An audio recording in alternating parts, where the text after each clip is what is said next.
Foreknowledge and man's will.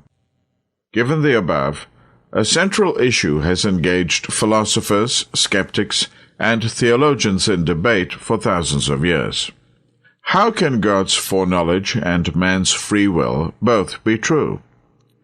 Inasmuch as God knows what everyone will ever think or do, isn't everything therefore predetermined?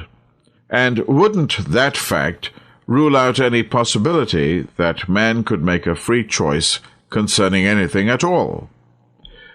We have already seen why God's foreknowledge has no causative effect upon man's free choice. God, being timeless, sees from outside, as though they had already happened, what to us are future events. Thus his foreknowledge has no effect on man's will.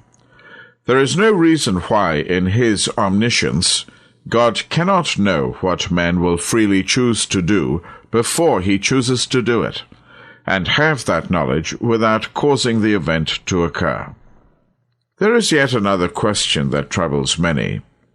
If man is free to choose between options, would that not in itself deny both God's sovereignty and his foreknowledge?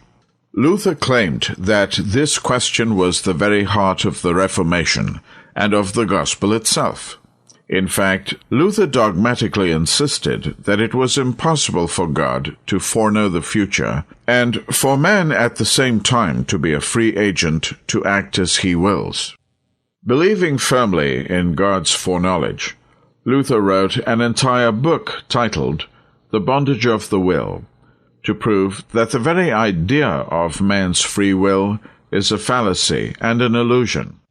Several reasons have already been given as to why Luther was wrong on this point, and that issue will be dealt with further in the next chapter.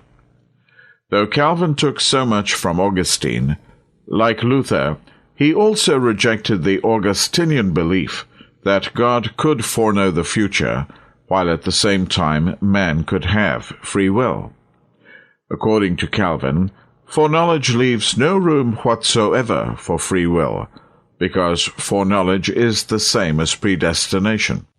If God merely foresaw human events, and did not also arrange and dispose of them at his pleasure, there might be room for agitating the question of free will.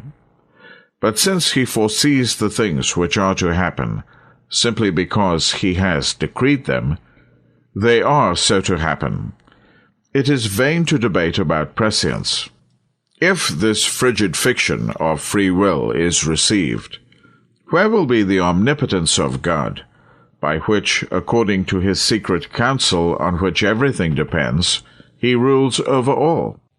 Calvin repeatedly uses such unbiblical and utterly fallacious reasoning. The Calvinist assumes a contradiction between sovereignty and free will that doesn't exist. The fact that God is able to allow man freedom of choice while still effecting his purposes unhindered is all the more glorifying to his sovereign wisdom, power, and foreknowledge.